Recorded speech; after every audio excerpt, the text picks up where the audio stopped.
Selamat pagi anak-anak. Baik. Assalamualaikum warahmatullahi wabarakatuh. Waalaikumsalam warahmatullahi wabarakatuh. Sekarang nanti kita akan mempelajari tentang coding dan kecerdasan artifisial, ya, dengan materinya yaitu etika dan perlindungan hak cipta. Untuk mengawali kegiatan pembelajaran kali ini, agar pembelajaran kali ini berjalan dengan lancar, mari kita berdoa bersama-sama dan nanti akan dipimpin oleh Bapak. Silakan. Siap, gerak, dimulai.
Waalaikumsalam warahmatullahi wabarakatuh.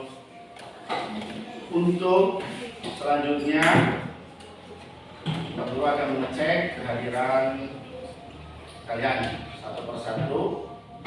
Nanti acungkan jarinya kalau yang ada bilang hadir, ya. Kalau tidak ada, Saibah hadir ya. Amira hadir ya. Inaya, Soraya, ya. Melati, Nabila, Kelista, Halifah, Latif, Dio, Abian, Topan, Pemas, Dapat tidak hadir ya? Oh iya. Kenapa dapat tidak hadir? Sakit. Oh iya. Mudah-mudahan kita selalu terjaga ya, agar kita semua selalu sehat dan dalam lindungan Allah Subhanahu wa taala. Kita dalam kegiatan sehari-hari harus bisa menjaga kesehatan agar tidak seperti apa ya? Mandi yang rajin, terus kita rajin berolahraga dan juga makan makanan yang sehat. Makanan yang sehat adalah makanan yang mengandung apa? Protein, vitamin dan gizi dan bergizi juga ya. Ya. Selanjutnya anak-anak, untuk mengawali kegiatan pembelajaran kali ini agar berjalan lebih semangat lagi, Pak Guru akan memutarkan video dan kita semua menyanyikan lagu Garuda Pancasila bersama-sama, ya. Semuanya sudah siap? Siap. Oke, bareng-bareng ya. Satu, siap.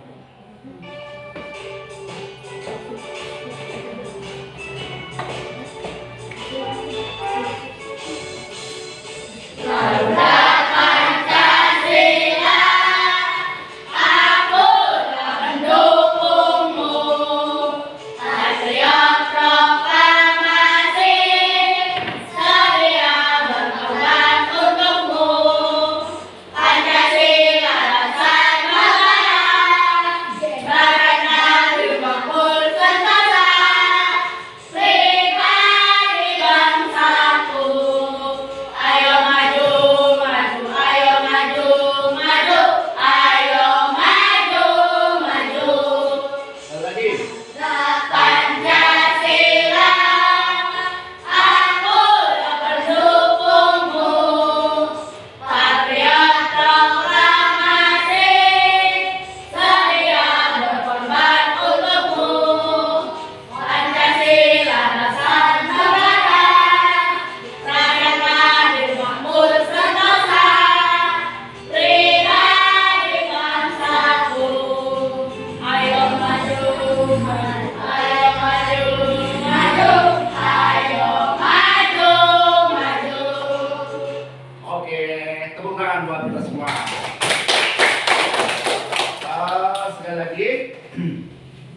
Selanjutnya, biar tambah semangat lagi, nanti kita akan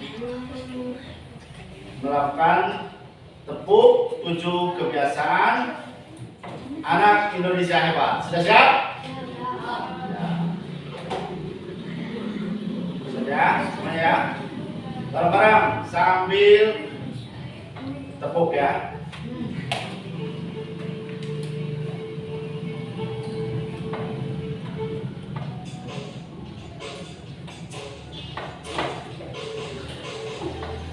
Bangun pagi beribadah olahraga, beribadah makan sehat dan bergizi. Ayo bermasyarakat, tak lupa istirahat. Aku adalah anak Indonesia hebat. Pagi beribadah olahraga. Ayo saya. Tepuk tangan buat semua.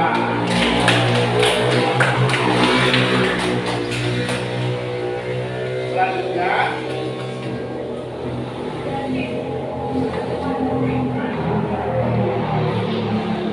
coba kita sudah sering melakukan atau membuat konten digital, ya. Kita sering melakukannya setiap hari.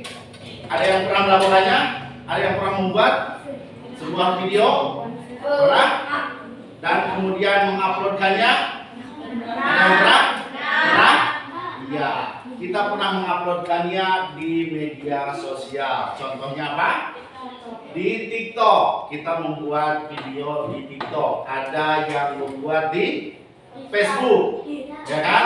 Ada yang membuat di Instagram. Ada juga yang di Twitter dan masih banyak yang lainnya, ya. Untuk membuat konten tersebut ada bermacam-macam. Ada yang membuat dengan durasi video pendek. Video pendek itu dari mana durasi? Antara 30 detik sampai 1 menit. Ada juga video yang panjang, ya. Kemudian ada juga video live streaming, ya kan?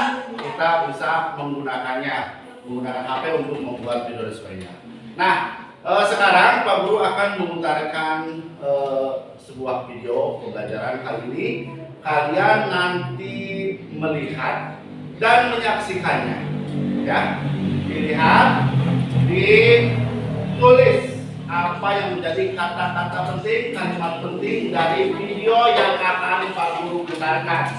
Silakan tulis dan didengarkan dengan seksama, ya. Silakan dengan sesama. Nanti ada 2 video dan akan Pak Guru putarkan.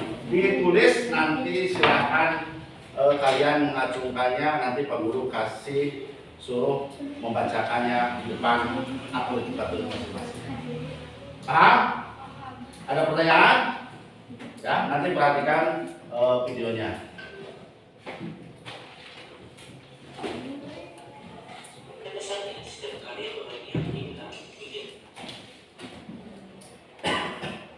Remember, long in mode, Bluetooth mode.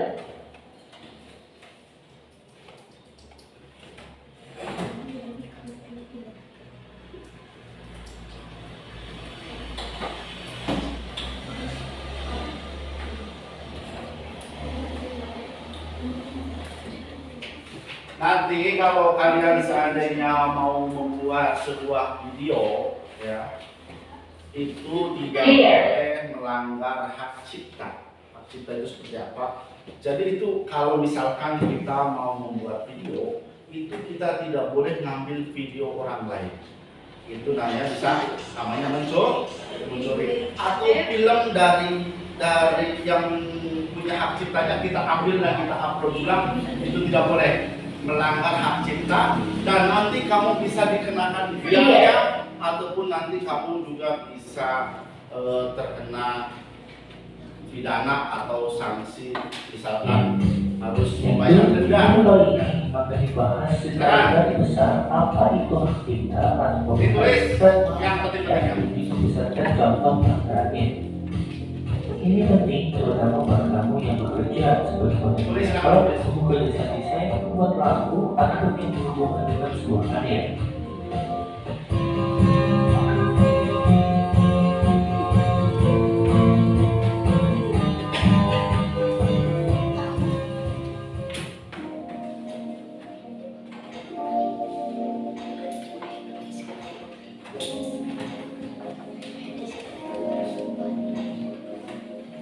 Apa itu hak cipta atau copyright? Menurut Undang-Undang Republik Indonesia Nomor 28 Tahun 2014 tentang hak cipta adalah hak eksklusif pencipta yang timbul secara otomatis berdasarkan prinsip deklaratif setelah suatu ciptaan diwujudkan dalam bentuk nyata tanpa mengulangi pembatasan sesuai dengan ketentuan peraturan perundang-undangan. Di sini ada dua hal yang bisa digarisbawahi.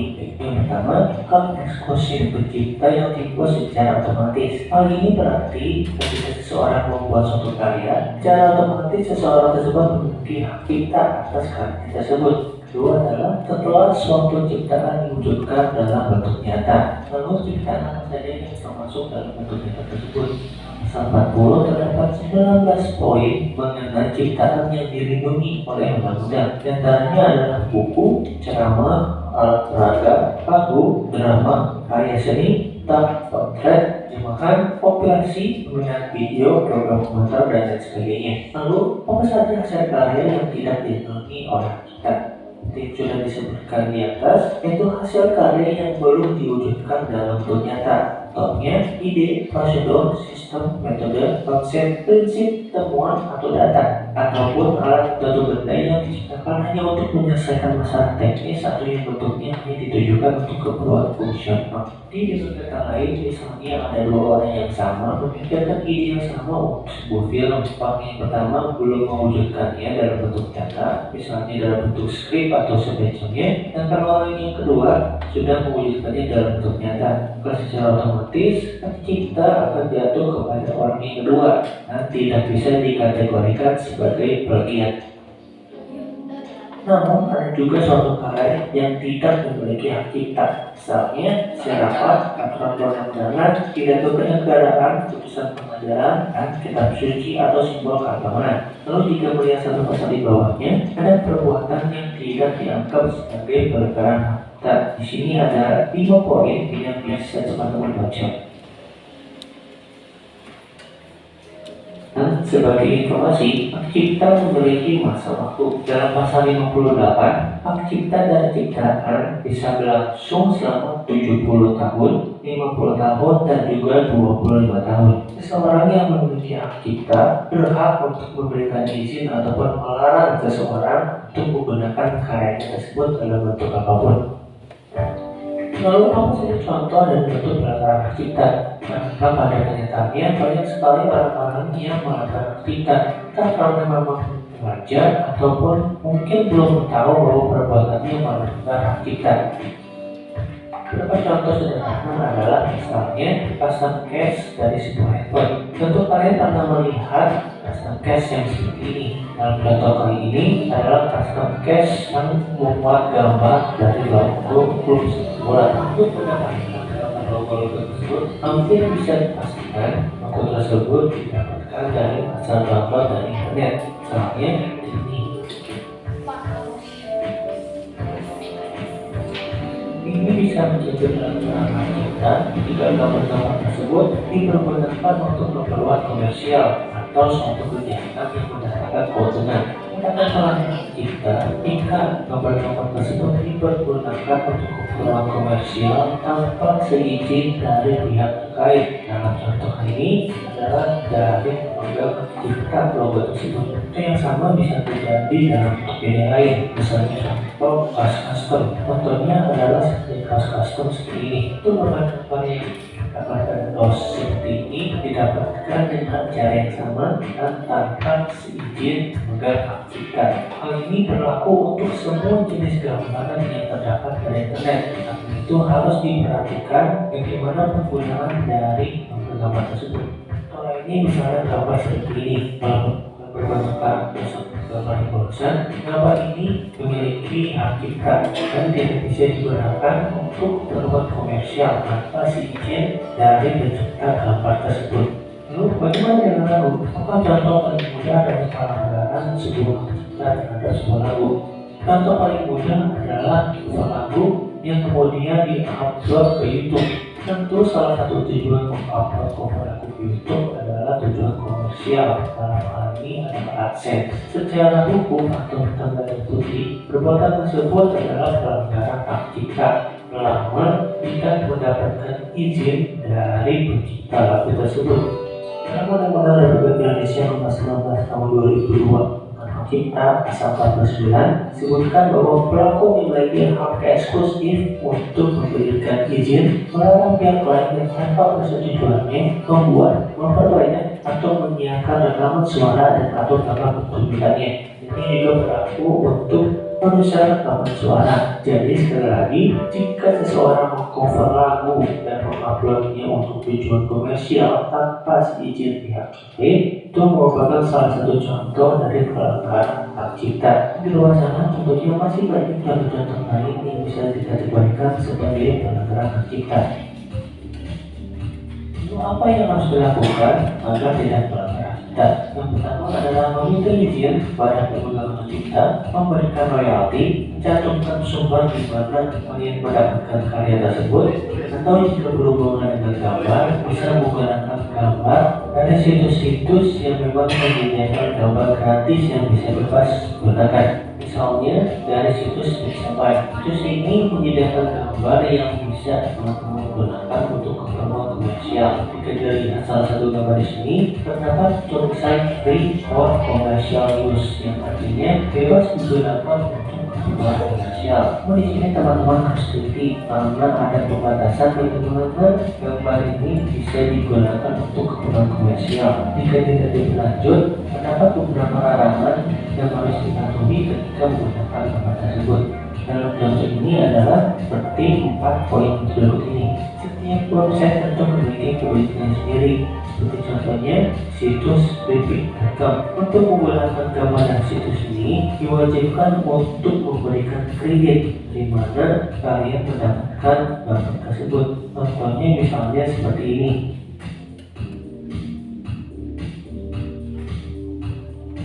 Contohnya adalah dari situs berapa.com. Situs ini berisikan font-font atau huruf yang bisa kalian download. Tapi yang harus diperhatikan di sini adalah batasan penggunaannya. Apakah bisa digunakan untuk komersial atau tidak? Di sini kalian dituntut untuk beli teman-teman. Jadi bisa dilihat seperti ini. Ada free for personal use contohnya. Jadi font atau huruf ini hanya bisa kalian gunakan untuk keperluan pribadi, tidak bisa digunakan untuk keperluan komersial. Hal ini penting untuk menghindari hal-hal seperti ini.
Apa itu dagang atau trademark? Merek dagang atau trademark adalah simbol, kata atau tanda dari suatu merek dagang suatu perusahaan. Contohnya bisa seperti ini.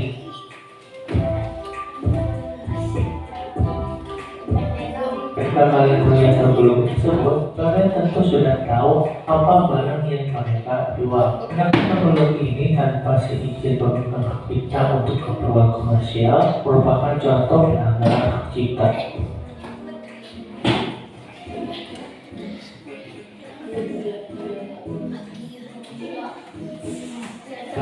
Apa itu plagiat? Menurut Kamus Bahasa Indonesia, plagiat adalah pengambilan karangan orang lain dan menjadikannya seolah-olah menjadi miliknya sendiri. Menurut situs plagiarism.org, contoh dari bentuk pelanggaran plagiat adalah mengcopy media khususnya gambar dan lain ke dalam tulisan atau website pribadi, membuat video menggunakan video atau musik yang memiliki kita sebagai subtek, membawakan musik ke orang lain atau ke lagu, ataupun mengkomposisi ulang bagian dari lagu lain. Untuk batasan dan ukuran sebuah karya bisa disebut plagiat, bisa berbeda-beda bagi setiap orang. Untuk batasan tertentu, bisa saja seseorang menyebut sebuah karya sebagai plagiat, ataupun untuk sebagian orang bisa menyebutnya sebagai terinspirasi. Mana dengan pendapatmu? Apa ukuran yang kamu gunakan untuk menyebut sebuah karya sebagai plagiat dan terinspirasi?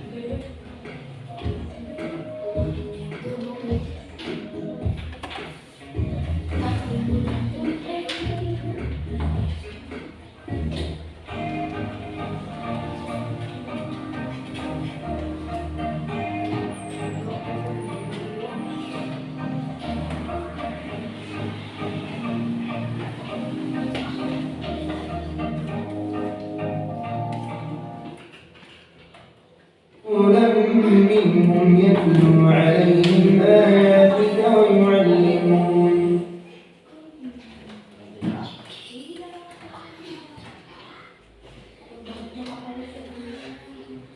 Ini dilihat lagi dan silakan disimak nanti Komunikasi bisa fokus pada bisa budaya. Lo yang lagi dengan bisa tiga bisa komunikasi dengan orang bisa tiga. Lo yang sudah dalam komunikasi dan bisa menikmati komunikasi dari kreator di Bolivia. Setiap daerah dan negara punya budaya dan etika sendiri. Kita nggak bisa tuh sama kebiasaan kita sehari-hari dengan kebiasaan orang di luar sana. Masalahnya kita sering lupa seolah-olah semua orang yang ada di internet menganut budaya yang sama dengan kita. Spanyol misalnya ada budaya siesta atau budaya hidup siang. Nah, nggak mungkin dong kalau yang orang Spanyol pasti mereka kegiatan hidup siang terus kita bilang mereka itu malas. Jangankan antar budaya, antar personal aja kita manusia tuh banyak bedanya. Untuk kecelakaan yang mungkin menurut kita biasa aja, mungkin bikin orang lain di luar sana bisa makan 3 hari tanpa bayar minyak. Makanya perlu banyak pertimbangan juga sebelum memposting sesuatu di media digital. So, itulah etiket atau etika berinternet. Tidak tertulis memang, tapi perlu diketahui dan dibiasakan biar media digital jadi ruang yang sehat buat berkreasi dan berkomunikasi. Etika berinternet kita saling merasa nyaman sehingga media digital bisa jadi ruang buat kita berkembang. Selain itu, perlu juga diperhatikan agar aktivitas kita di media digital bukan aktivitas yang melanggar hukum, aktivitas perpajakan, pornografi, dan kejahatan lainnya yang jelas-jelas melanggar hukum ya tentu jangan dilakukan. So, hukum di dunia nyata dan dunia maya ya sama aja. Kalau hapus juga masih bisa jejak digitalnya. Jadi, hati-hatilah berinternet. Yuk pahami etika di internet. ya itu tadi video pembelajaran yang sudah kalian saksikan dan sudah kalian tonton. Tadi Pak Guru meminta kalian untuk menulis ya apa yang penting dari video pembelajaran tadi ya. Kira-kira sudah ditulis? Coba Pak Guru ingin tahu siapa yang mau membacakan hasil rangkuman atau poin-poin penting dari video yang telah kalian lihat. Coba siapa? Silakan. Tadi sudah mencatat? Ya, silakan Halifah dibaca. Di sini Bapak. Silakan dibaca. Poin-poin pentingnya ya. Tadi ini Halifah sudah mencatat. Silakan.